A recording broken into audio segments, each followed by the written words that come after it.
समस्या आने से पहले भाप लिए जाते थे और उन समस्याओं का आकलन करने के लिए और उन समस्याओं को निराकरण करने के लिए देवी देवताओं के आगे अपनी फरियाद लगाते थे कि जनता आपके राज्य में दुखी है तो इनके लिए कोई समाधान का आयोजन कीजिए। तो देवी देवता उस समय में उन नारद मुनि जी को, जो आदिकाल के पत्रकार माने जाते थे, तो उनको अच्छी तरह से सुनते थे। उसके ऊपर मंथन किया जाता था और शांतिपूर्ण ढंग से जो वहाँ के जिस टाइम राजा होते थे, जो भगवान जिसको कहते थे वो शिव भगवान थे, तो राजा होते थे और नारद मुनि जी को सारी बातें गोपनीय तरीके से सुनकर और वो जनता के बीच में जाते थे, या तो वो बरू बदल के जाते थे या वो साक्षात जाते थे। जनता की आवाज को सुनते थे, छोटे मोटे गली कूचे के सभी लोगों से सुनते थे और उसके निराकरण के लिए गहन मंथन करते थे और उसकी आवाज बनते थे और उनके ऊपर निराकरण किया जाता था। आज हमारे इस कलयुग में, यानी कि जो वर्तमान में जो काल चल रहा है, हमारे जो एक भगवान रूपी हमारे जो राष्ट्रपति जी हैं, प्रधानमंत्री जी हैं, ये हमारे राजा हैं। और जब राजा जनता की आवाज, जनता उत्पीड़ित है, जनता की क्या समस्याएं हैं, ये सारा का सारा निराकरण कर लिए हम लोग एक नारद मुनि के शिष्य बनकर अपने राजा तक पहुंचाते हैं और राजा तक पहुंचाने के बाद वो सेम उसी तरीके से उनको निराकरण किया जाता था।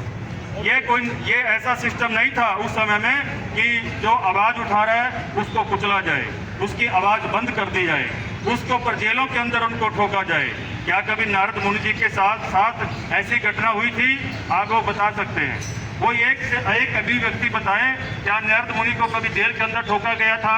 हाथ खड़ा करके बताइए। इस बात का समर्थन दे कि क्या कभी ऐसा हुआ है? नहीं हुआ है। तो जब हमारे आदिकाल के पत्रकार के साथ ऐसा वाक़या नहीं हुआ है, तो आज वर्तमान के जो पत्रकार हैं, आज उनको ऐसी नौबत क्यों पड़ी कि वो अपनी खटियां लेकर के अपने अधिकारों के लिए जंतर मंतर पर उनको दिल्ली बैठना पड़े? ये बड़ी निंदनीय और शोचनीय विषय है। हम सरकार के विरोध में नहीं हैं, हम जनता के भी विरोध में नहीं हैं। हम दोनों का सामंजस्य करने के लिए ठीक उसी प्रोटोकॉल को मानते हुए आज धरना प्रदर्शन करने के लिए शांतिपूर्ण तरीके से बैठे हैं। ना हम पुलिस से भिड़ रहे हैं, ना हम शासन और प्रशासन से भिड़ रहे हैं। हमने पहले ही अपना एक ज्ञापन लिख करके प्रशासन को दिया था कि हमारा बिल्कुल शांतिपूर्ण ढंग से ये ज्ञापन होगा और हम उसी तरह से अपने हकों के लिए आज आवाज़ उठा रहे हैं। आज हमारे पत्रकारों के साथ वो समय आ गया है कि हमारे पास ऐसे भी पत्रकार साथी हैं, यही जो इसी हालत के अंदर जो बैठे हुए हैं, जिनके पास अपने रहने के लिए मकान नहीं है।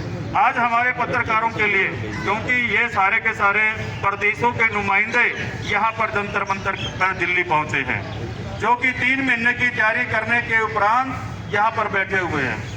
आज जो हमारे पत्रकारों के साथी, चाहे वो किसी भी राज्य के हैं, आज उनके पास ऐसी नौबत आ गई है कि उनके पढ़ाने के लिए उनके पास कोई आर्थिक मजबूती नहीं है। आज उनके पास रहने के लिए कोई घर नहीं है। आज उनको लेकर कोई महंगा कोई इस तरह का इलाज करना पड़े तो उनके पास आर्थिक धन नहीं है। तो उनके पास ऐसा नहीं है कि वो आज के समय का दौर का सामना कर सके। उसी स्थिति से भागने के लिए उसके बाद जब पत्रकार इस रास्ते से दूसरी तरफ जाता है तो जगह जगह जो टोल टैक्स लगाए गए हैं, उन टोल टैक्सों का भी सामना करता है। उससे विजेब से, यानी कि खबर सामाजिक है, खबर राजनीतिक है, खबर चाहे वो धार्मिक है, उसको कवर करने के लिए पत्रकार इधर से उधर जाता है तो उससे टोल चार्ज किया जाता है। एक मैं जानना चाहूँगा सरकार से